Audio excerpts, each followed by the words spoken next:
I'm really loud.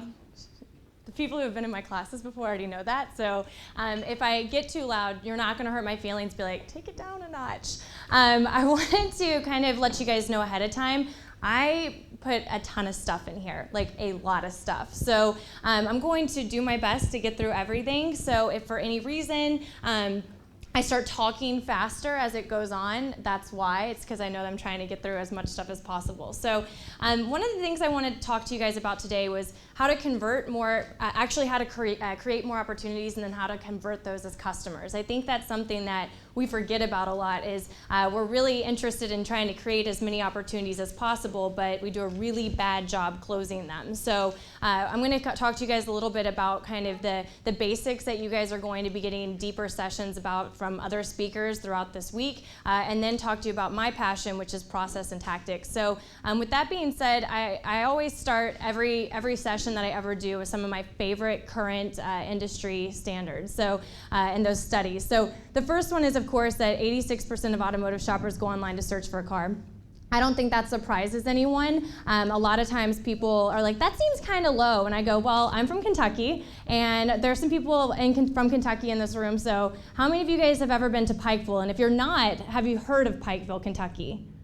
Thank you. I love the Kentucky people representing. Thanks for being my home team, guys. So absolutely. So there's not a lot in Pikeville. In fact, there's not even a Starbucks. It was really tough for me when I was there training because I'm addicted. But I was able to at least make it through the couple of days that I was there. I asked them after the first day, I said, guys, I feel like I'm on a retreat right now. How do you guys function? I haven't had internet or service or anything, and I don't know what to do. And they go, of course we have internet. What are you talking about? Have you noticed how fat all of our phones are? We have power packs attached to them. And I go, oh, wow, that's amazing. So then I said, how many of you guys are Amazon Prime members? And every single person in the room raised their hand, and they said, no, we depend on the internet.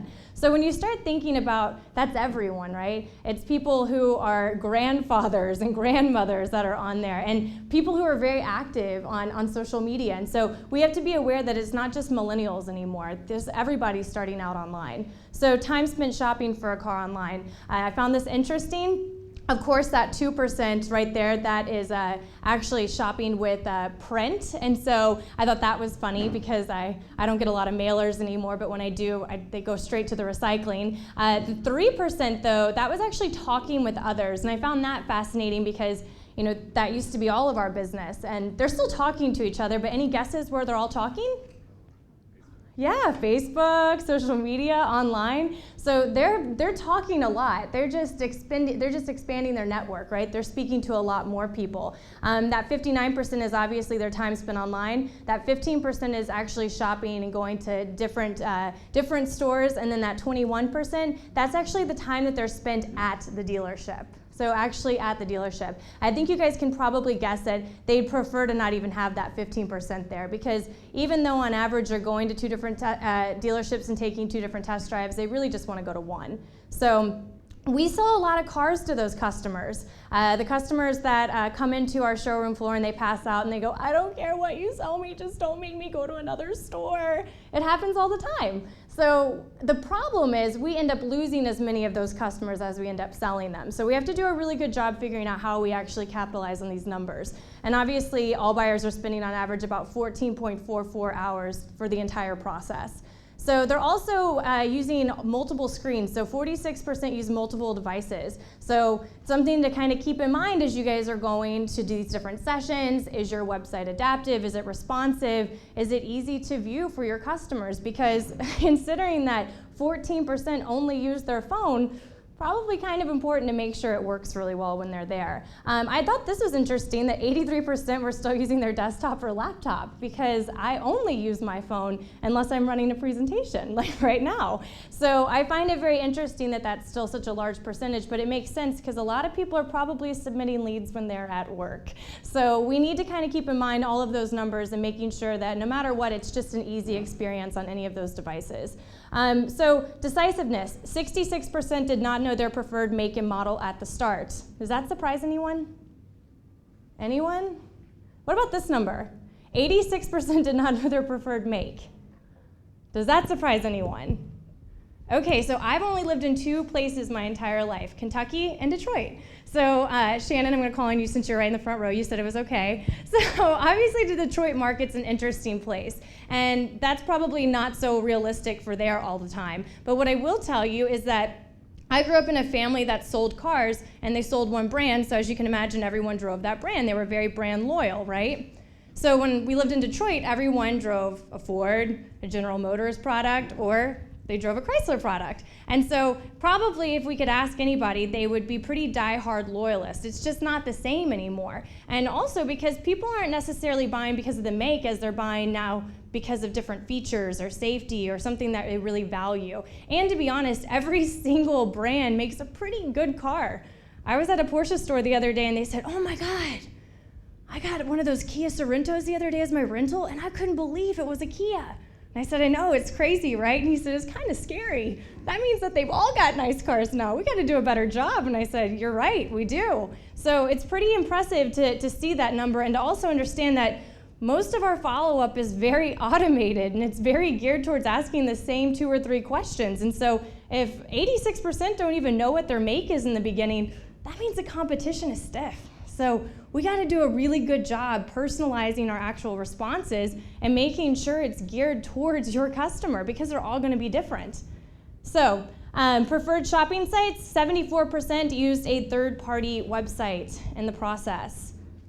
Does that surprise anyone? What does that mean? If 74% are still using third-party sites in their process, what does that tell us? If anyone gets this, I'm going to be really impressed. Come on, guys. I'm here all week, so we can wait. Are you going toward that they're looking for another source of information to validate their own? There you go, which leads into trust and transparency, right? So that tells me that they're not trusting us yet. So if they're still going to that many third-party sites, we can do a great job on our search, and we should. We should do a great job and make sure our website's beautiful. But it's still really important to understand that we got to do some work when it comes to our trust numbers. Because if 74% are visiting those sites, we have a lot of work to do when they actually submit that lead. That's just the start of this journey. And then time spent shopping for a car online is about 8.42 hours total. So it's a lot of time. It's a lot of time that they used to spend actually driving from store to store. I used to hate it when my dad was at the store and it would be one of those nights where we'd have like plans like dinner or a movie or something like that, and we'd have to wait because all of the people would drive and they'd go to every dealership in town and then they'd pile in right at the end of the day at the one that they chose, right? They replaced that entire day of shopping with doing all of that online and 12-minute sequences, 5-minute sequences, 30-minute sequences, whenever they have the time to do it. So making sure we're aware that they're replacing a lot of that time that they used to spend traveling from store to store, obviously online. And then walk-in is still the most popular, which I think that a lot more people would probably be excited about this. I've been in meetings with salespeople who are like, that's great, that's awesome, I don't want to be on the internet team anymore. And I go, that's great, that's not what I'm saying, it's not that great. So 61% are still walking in on shopping online. That probably means we're not doing a very good job online. What do you guys think? Have you guys also noticed that maybe our inbound call volume has gotten a little higher? Yeah? Anyone else? Why do you think we're seeing that? Yeah, well, not necessarily that. Those are the type of technology, right? But maybe because we're not doing a very great job when that lead hits the system, maybe answering their questions or providing helpful information. What about that one? How many of you guys have mystery shopped your own store and not been able to say anything until you wait for it to play out? I like to play that game when I have my managers come down. I love, love, love to say, guess what we're going to do this morning? We're going to mystery shop your store. And they go, oh God, okay. And so they submit a lead. And by the way, we go from 9 to 4 with just one break, and they're not allowed to check it during that time. They're not allowed to call and check in on the team. They're just allowed to wait for it to play out. And by the end of the day, they've like ripped off their ties, they're scratching their neck, they're freaking out, and they're like, I gotta call the store. And I go, the reason why we're doing this is because if you're that frustrated, what do you think your customers feel like? We're not doing a very good job because, by the way, not a lot of people really want to walk into a dealership. They're just like, fine, I'll walk in, I give up. I don't really want to work with that guy anyways. They didn't help me or answer any of my questions, so I'll just walk in, whatever, that's easier.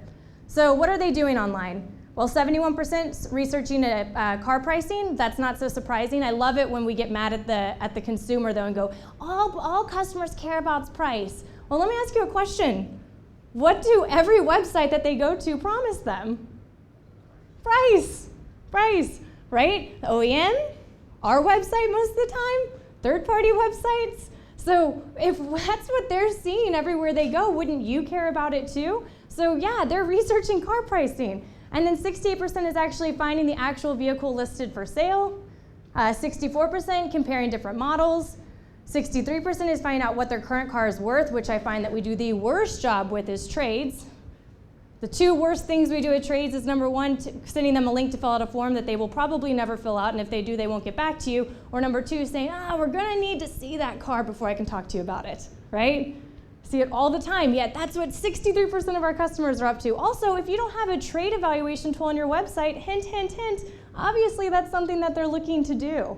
And then locating a dealer is actually 46%. So I wouldn't be surprised if that continues to crawl just a little bit up, because I know how to find a Starbucks within 5 seconds whenever I land in a city I've never been to. So Google's made some pretty great changes to make sure we're able to find what's near us. And so that's probably something we should be aware of, is that location is going to make a difference when it comes to technology.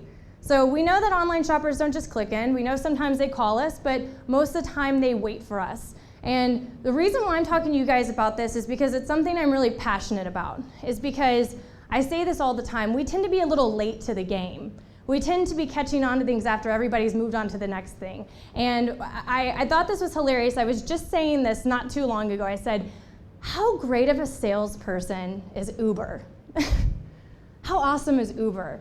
Think about how hard their product was to sell. They were able to convince all of us to get in a car with a stranger, their own personal car, and take us to a destination, because we just didn't want to ride in cabs anymore, right? Just don't make me get in a cab. I'll get in a car with a stranger. I just don't want to ride in a cab. Takes forever. It's awkward because they always ask me if I'm paying with cash, and who carries cash? I mean, it's the worst experience ever, so fine, I will ride with a stranger. So yesterday, I was on Instagram and I saw this and I thought it was pretty perfect. I thought it was like, I'm so glad I put that in my presentation. So it's one of my favorite accounts to follow on Instagram if you guys like a laugh. It's Betches, and it is hilarious. So 1998, don't get in strangers' cars, don't meet people on the internet. 2016, literally summon strangers from internet to get in their car. So I thought that was pretty telling. Things change. We got to be on top of it. So, right, what a time to be alive. So we got to figure out how we do a better job selling a product that, to be honest, sells itself, that most people need. But yet we do a really bad job converting those customers and those opportunities. And guys, we got to be the Uber. We got to be the Uber. We got to go where our customers are going. You know, I say this all the time. The first thing I do when I go to a dealership is I ask them to go to the websites that they get leads from. And most people don't even know what to do with the mouse. They start shaking. Why are they shaking? Because they haven't even been there before. So if you've never been to the websites that your customers that are on, that you're getting leads from, we're probably not going to do a great job. So we got to do a better job. Because let's be honest, what today's auto shopper wants is trust and transparency. How many of you guys have seen a CarMax commercial recently? They have made a living off of trust and transparency, haven't they? I mean, it doesn't take anybody to really know that their commercials say, dealer's bad, we're good, right? And part of that is because they just do a really great job. How many of you guys have seen this commercial? Let me paint the picture for you. It's a young couple. They pull in, and it starts out saying, to the young couple who set aside their whole day to go car shopping. You guys, I see some nods. And then all of a sudden, it's like a very fast sequence. They handshake with the girl. They're sitting at the desk. She tilts the computer screen. It says they're approved. They shake hands. They get in the keys, and they slam the car doors. And they go, whoa, that was easy. I guess we'll just have to go see a movie, then get some dinner. Do you guys remember that one? It's 28 seconds long. That's how long that commercial is, 28 seconds. It's ingenious. And when that girl tilts her computer screen, what message are they subconsciously sending to every single one of our customers? We're so transparent, guys. I'm going to tilt the computer screen so you guys can see everything we're doing. We're not like other dealerships. That's what they're doing. And they're sending that to all of our customers. So we got to figure out how we work on our trust and transparency, because guys, we care about price more than the customer does. I had a good girlfriend that bought a car from CarMax, and I said, how much did you buy that car for? She goes, I think I paid a little bit too much. And I was like, a little bit? And she goes, but and I said, well, why did you do it? And she goes, it was so easy. It was like adding the car to cart and checking out. I don't really care. And I was like, oh my God, that's the secret sauce. And we're all concerned about price. So trust and transparency. Hey, we do care about that stuff. In fact, we care about more sales, more profits, lower costs, greater market share, improved owner loyalty. And as individuals, I don't know about you, but when I worked at the dealership, I cared about having more sales, greater earnings, greater productivity, more repeats and referrals, better quality of life. And what's the funniest part is this right here tends to be the one thing that we suffer with. Greater quality of life. And that's because it's all tied in with those things, right? How do we get more repeats and referrals? Well, we got to be more productive. And if we're more productive, we can probably have more sales and greater earnings. But every single time I go to a store throughout the week, you know what most people tell me why they can't get their stuff done? Yeah, too busy, too many tasks, right? I just can't do it. And I go, well, we're going to have to prioritize it. Well, I get pulled in this direction or that direction. I understand, I hear you. But if we don't prioritize this, that's a problem. Because this isn't the future. I hate it when I go see and someone goes, this is the future. Guys, this is the past. This is the past, right? People are now buying their second, third, or sometimes fourth car using the internet. And so this isn't the future. This is like here, this is the past. So we gotta figure out how we're able to prioritize the internet, how we prioritize those tasks. Because customers want to hear from us. And most of the mystery shops that I see, we sometimes out of 4 will only get 1 phone call. 1 phone call out of 4 mystery shops. 1 phone call. Yet every time I go to a store, the salespeople always tell me if I can get them on the phone, I can get them in the store. Like, I really appreciate your confidence, but I'm just not seeing it. I'm just not seeing it. I'm not seeing the outbound activity that it would take to actually convert a customer. And the activity that we are seeing is automated. Customers are smart. So let me ask you guys a question. Jim, I'm going to call on you. So if you were to go to Best Buy, right, you're going to go to bestbuy.com, and you had been researching this TV for 8.42 hours, right? And you knew that one was the one, right? And you went to, and you're on your computer, you're like, I am going to do it. I'm going to submit that lead, right? And it said, click here for Best Buy's best price. And you clicked on that button, and you filled out your information, and then a little pop-up came up and it said, thank you so much. Someone will be in contact with you shortly. And you're like, oh my God, where's my price? And then someone sent you 3, not 1, but 3 emails about how great Best Buy was, and why you should buy there, and how many TVs they had in stock, and how many ratings that they had, and why they were the best place to buy a TV in the whole world. But it was missing something really important, and it was what? Jim's Best Buy's best price, right? I think we'd probably be a little ticked off. Let's be honest. And that's just price. I have literally read comments that say, hey, I'd like to know the outstanding warranty on this car, or hey, does this come with navigation? Oh, we don't even answer those questions. We don't even avoid the ones I would expect us to avoid. We avoid all of them. And most of the time, you want to know why? We don't see them. We don't even see them because our team doesn't even know where to find them. So greater productivity. We got to be better. We got to have better outbound activity. It's not fair. So let's talk about numbers. And I like really simple numbers, like really simple, concrete numbers. Like if you could give me this goal, I know what to aspire to be, right? So let's start with a baseline of a 15% close. Say you want to consistently hit that, right? So out of your total number of leads, you want 25% of those people to actually walk through your door. And you want to sell at least 60% of those. That would give you a 15% close. Now let me tell you how you get 25% shown appointments. Let's see. I'm gonna take 3 volunteers. Just raise your hand. I'll call on you if not. Okay, perfect. What's the percentage that you would say you would like for your team to just simply connect with, just engage with? You just want a certain percentage of people to call you back, email you back, text you back. What percentage? 100%. Okay, so you'd like 100%, right? So what's another one? Come on, guys. 80%, okay. 60, okay. Those are so much better numbers. You guys are gonna do really good this week. So most of the time when I go to stores, they say between 35 and 50%. Yeah. And I go, if your goal is to have 35 to 50% of people just simply talk back to you, you're always gonna close low. You're always gonna close low. Now I'm with you, I love 100%, right? However, 80% is attainable. So 75 to 80% of your customers, you should get to just simply talk back to you, right? I just want them to email me back, text me back, call me back. And they're not all gonna buy a car from me, and they're not all going to schedule appointments with me. But if I can increase them to actually engage with me, my chances are probably a little higher that I'm gonna get that many more people to actually walk through my door, wouldn't you say? So we gotta figure out how we engage our customers, because engaging them is the first part of the conversion process. And then that 60% right there, guys, of course it should be 60%. There shouldn't even be any excuses about that. That's taking out all of the excuses that I get on a daily basis, the exceptions. Oh, we couldn't get her done. I just don't know. She changed her mind 18 times. I weighed all of that. That's in that 60%. That's doable if we have a good process and we're prepared when they actually walk through the door. I don't want to spend 2 or 3 hours at your store. I want to spend an hour and a half.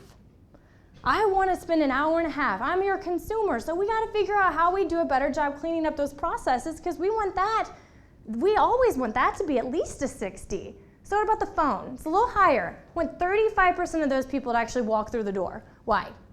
Why is that higher? Why do you guys think that's higher? They're hot, right? They're like, oh my God, I've just taken a step out of your process. Let's get this started. They're literally like, I'm too impatient to go with the back and forth. Like, come on, help me out. I'm ready to make a decision now. But yet we do a terrible job with our inbound phone calls. Most inbound phone calls that I listen to, I would say maybe 25% get the contact information from the customer. Do you know how many people ask for an appointment? Little to none. Little to none. I did a mystery shop one time with some new BDC girls, and they were like, I'm too scared. I'm going to be so nervous taking these inbound phone calls. And I said, let's make you feel better. Let's do a live inbound mystery shop. We called their competitors. One of the guys on the phone literally goes, I don't know about that. That's a tall order. That's a tall order. I don't know if we're going to be able to help you out with that. That's a tall order. Oh my God. Are you serious? By the time we got done with that mystery shop, they go, we're ready. Send us in, put us in, coach, I'm ready. I can remember to do that. That's how bad it is? I was like, yeah, it is. So we got to do a better job, because those customers are ready. They don't even want to mess around submitting a lead. They just want to call you. And it's the same 60%. That gives you a 17.5% close rate. Just starting with those numbers. That's it. So the online experience drives us. This is how we start getting more of these customers, those opportunities. It all starts with this. Well, number one, what's your website look like? So my dad sent me this link, and I first was like, well, did you create that for fun? What is that? And he's like, it's a real website. And what you guys aren't seeing is the music that plays in the background. Literally, music. And I know it's hilarious, but some of my favorite things is this one says, best car deals in the universe, exclamation point. This one's one of my favorites. Where is it? Where it says, about Ling, and it's got the me with the arrow. I mean, you gotta appreciate his excitement a little bit, but it's a little sensory overload. What do you guys think? Just a little bit? A little overwhelming. Well, we're not exactly Ling bad, but some of our websites are pretty awful. They're pretty awful.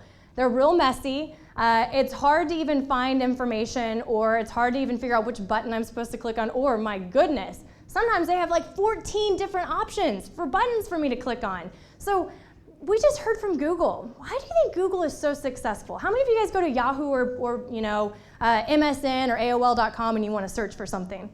No one? No? Where are you guys going? Google? Why? It's easy, because there's one box and I don't have to think. I just type it in and it just pops up. That's why I like Google. And when I go to MSN or any of those, all of a sudden I'm reading about Kim Kardashian, or I'm reading about something I don't really care about, but all of a sudden I'm really deep into. So we don't want our websites to look like this. I appreciate the excitement, but we want them to be beautiful. We want them to be easy to navigate. And you're going to hear from a lot of people while you're here. And I want you guys to take good notes on what makes your website easier to convert, because this is what the underlying message is going to be. This is the Cliff Notes. I'm giving you guys Cliff Notes for the whole week. Simple plus easy equals pleasing. If it's easy for me to navigate and I know which button I'm supposed to click on, the chances are I'm probably going to give you my information. I'm not going to think much about it. If I can't find it or it's too hard, I'm probably going to get tired, burn myself out, and move on. That's just what's going to happen. So I've decided that when I did this presentation, I wanted to give you guys some really good action plan exercises to go home and do as a store. And that's because a lot of times when I go hear speakers, I learn a lot, but I put it all in those books, and then I go home and I put it on my desk, and then what happens with it stays on the desk, right? So I figured I'd just give you guys my favorite activities to do in dealership. These are my favorite activities to do, and if any of you guys have been with me in dealership, you know I love these activities, but do a live website analysis and just ask yourself some simple questions. So, is this site appealing at first glance? I don't know, guys. Let's talk about it. Is it? Seems like a simple question, but ones we don't ask ourselves. Does this site have simple and straightforward navigation? Because if it doesn't start out good, I'm probably not going to find anything else I'm looking for. Are the site's business goals clear? I don't know. What are they about? How can I figure it out? I don't want it to be overwhelming, but I'd like to know what you guys stand for. Is the inventory easy to access? Oh my God. It is usually such a mess that I can barely even find, and we already know that 64% of people are just trying to find the vehicle that they're looking for. So is the contact information upfront and easy to access? Guys, sometimes I can't even locate a dealership's phone number on their own website. Seriously. So can I find your contact information? What if I want to call you? Can I? Are there too many choices or links? Don't overwhelm me, right? Don't overwhelm me. Be the Google.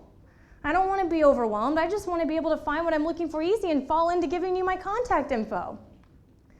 And then this is my next favorite exercise. So where does the lead come from?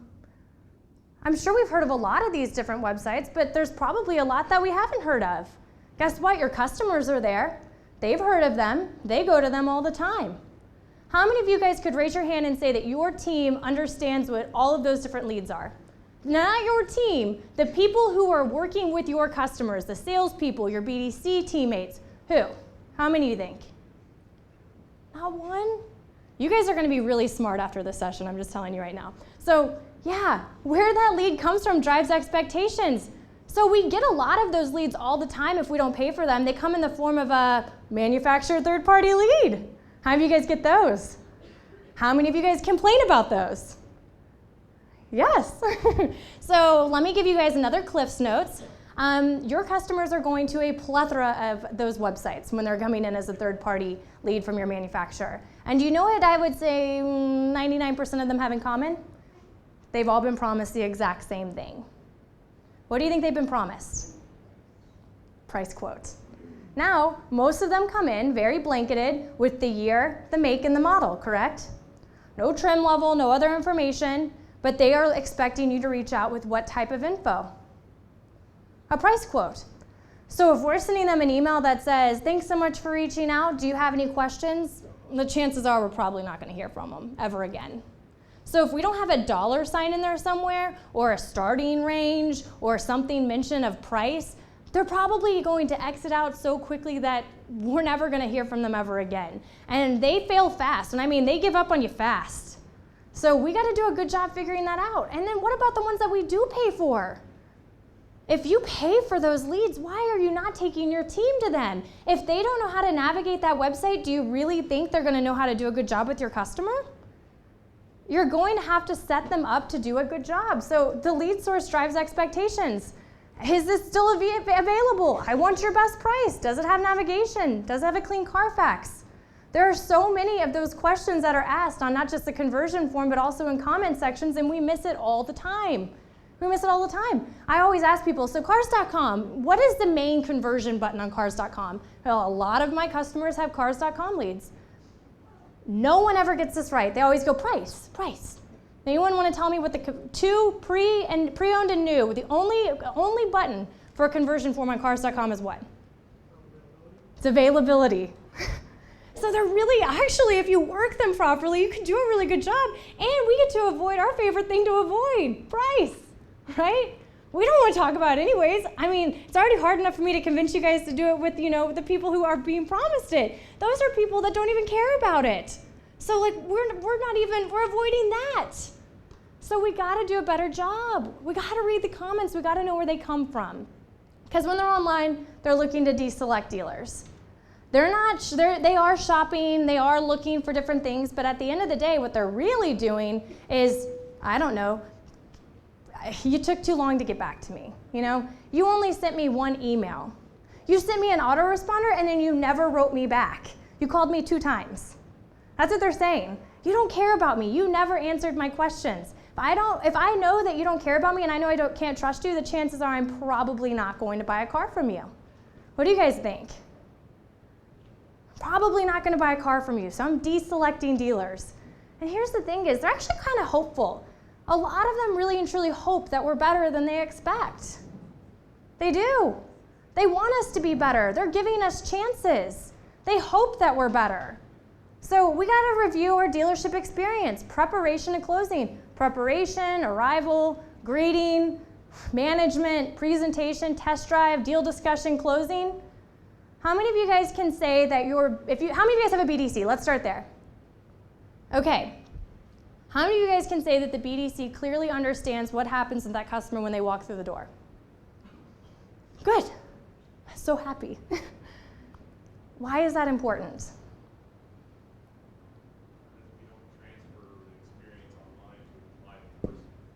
Yeah. So it wouldn't make sense if I'd never been somewhere or had never viewed how it happened to give you directions, right? It would probably be a little awkward. If you were like, how do you get here? But I wasn't from there, or perhaps I hadn't gone there before, perhaps I hadn't even seen it. I hadn't even looked it up myself. And so we do that all the time. Most of the time I ask them, I said, what happens when that customer walks through the door? And they go, I don't know.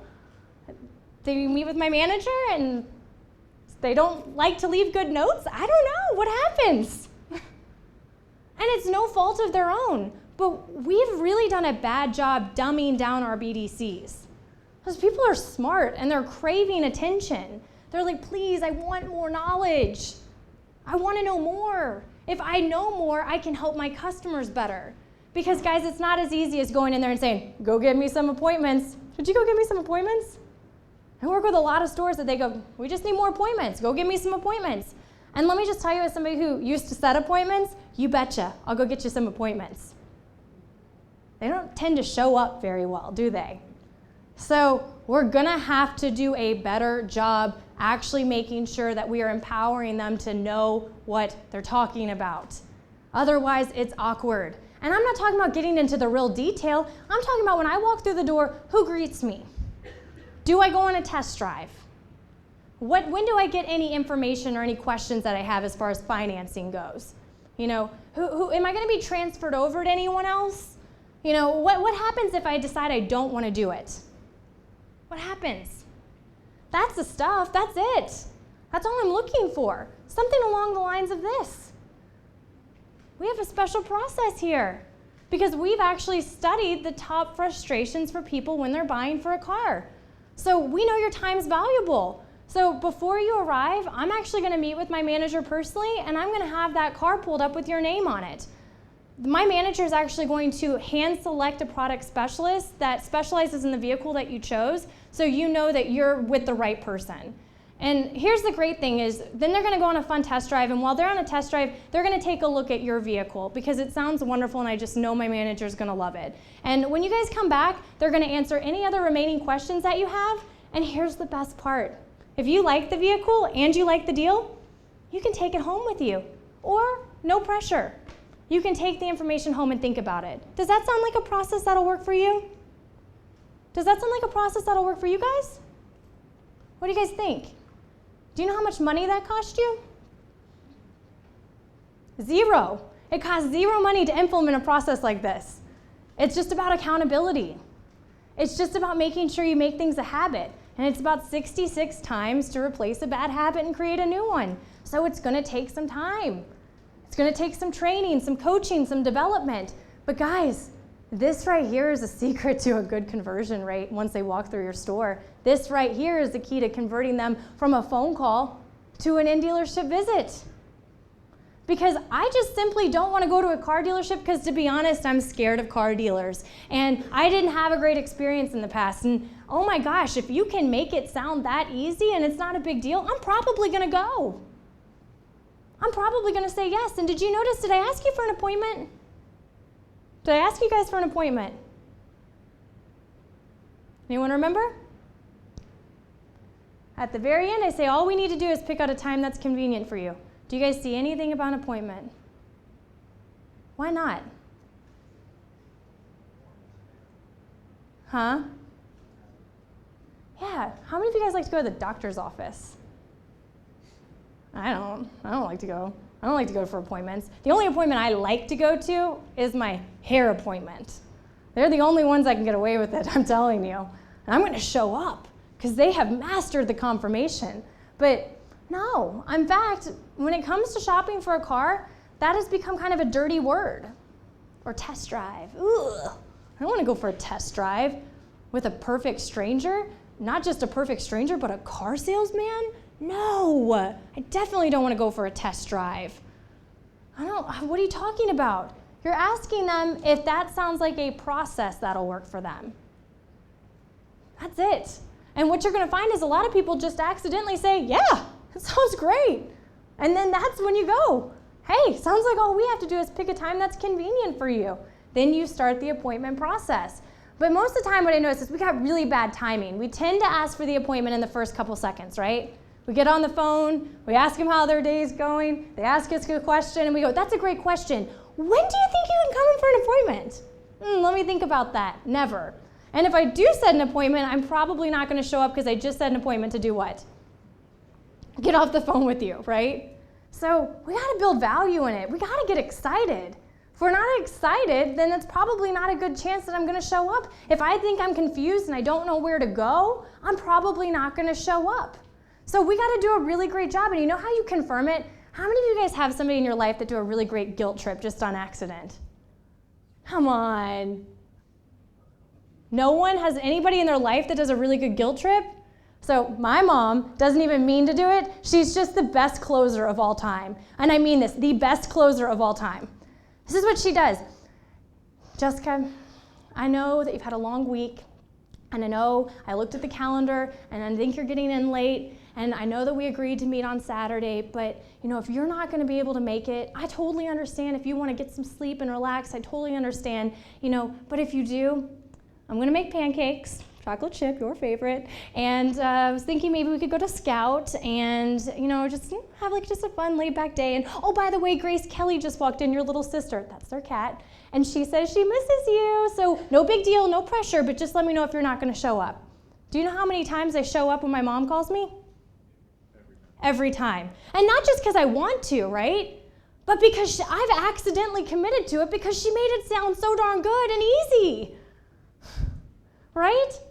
And it isn't, and I live an hour and away, and I don't even think about the drive because I'm just so excited to see my little sister, Grace Kelly, and I'm so excited for pancakes, and I'm so excited to just go hang out with my mom. I'm not even focused on the hour and a half drive that it takes with traffic. So we could learn a lot from the people in our life that get us to commit to things, just because it's just naturally, they're just excited. And so when we believe this, it's really powerful. When we're reading it, it doesn't work so well. And it's going to change based on the customer, but that experience goes a really, really long way. So take your team on digital field trips. When you go back to the store, if there's anything you leave from here, please do this. Go live. Pull up either a projector, a computer screen, something where everyone can gather around, and I want you guys to write down every single website that you guys get leads from. Every single website. And ask yourself these questions with the team. What are the conversion button options? What are the customers being promised? What contact information is required? Okay, well, can customers leave comments? Well, based on this, what objections do I need to plan for as far as the customer goes? Because if they're promised something, what do I need to provide? What do I need to provide, right? So we got to be aware of this. If they don't know how to answer those questions, they're probably not going to do a great job when that lead hits the system. So this is what we're talking about. 80% of consumers expect from us that we're just going to respond to the lead. That's it. Just simply get back. Just simply send them, maybe even an autoresponder, maybe call them one time. Just simply get back to them. 15% say that answering their questions is meeting their desires in the process. I desire a lot of things, guys, and I'm going to tell you right now, answers about my questions as far as car shopping goes is not one of them. It's not one of them. So that's kind of sad. And then 5% said they had some sort of unrecognized need met by having some sort of benefit. Any guesses on what an unexpected benefit could be? We just watched, I don't know, Google speak. They talked a lot about video, guys, yes.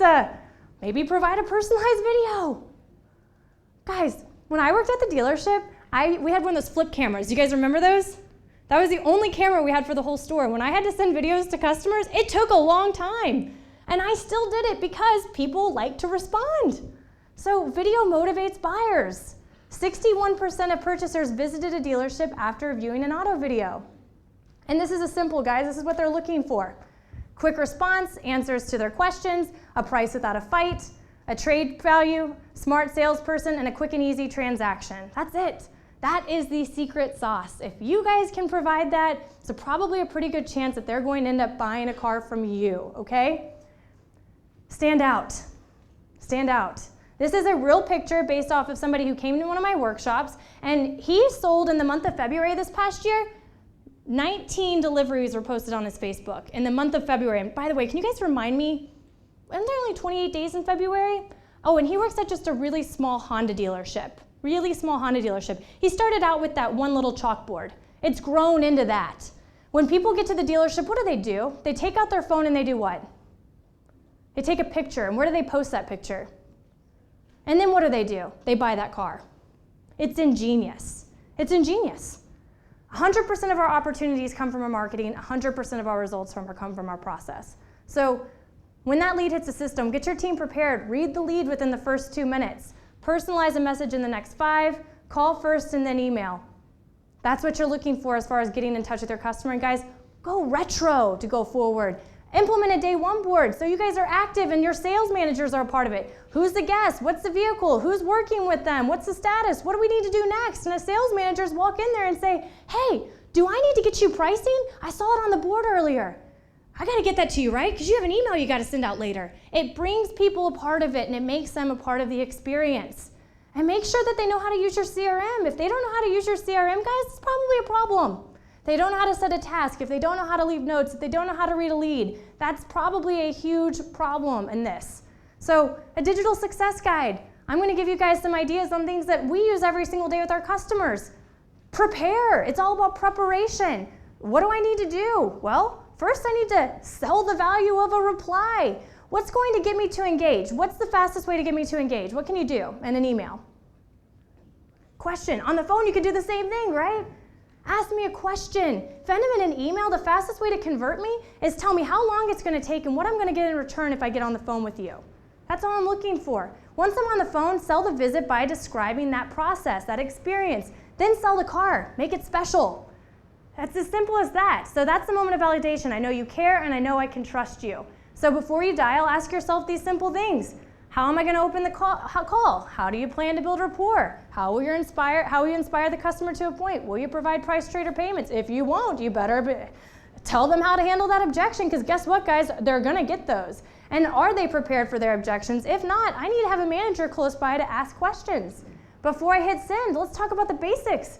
Does my subject line inspire them? Does my email have a question? Did I sell the value of a phone call or a visit if I'm going back and forth and I can't quite seem to get them on the phone with me? Does a link to the vehicle make sense, and would a video help? Guys, that's a trick question. Video always helps. Video always helps, okay? Always. Lead source response guide, personal email dot starters, because you need to send personal emails. You don't need to send that automated stuff in the first 2 days. Send me something that I will read. It needs to be personal, and I'm not talking about a skeleton of a structure. I'm talking about a real personal email. Get your team to send personal emails. And then process performance reviews. How many of you guys have signed up for Chelsea's class for the live lab? Great. Let me just tell you, she's going to go over all of this with you. And I couldn't read this even if I did have time. And she's going to show you guys how you do this with your team on a daily basis. And then even more so on a weekly basis, 1 hour, 1 time a week, pick a lead per person and ask them those questions. She's going to give you guys a grade sheet as well.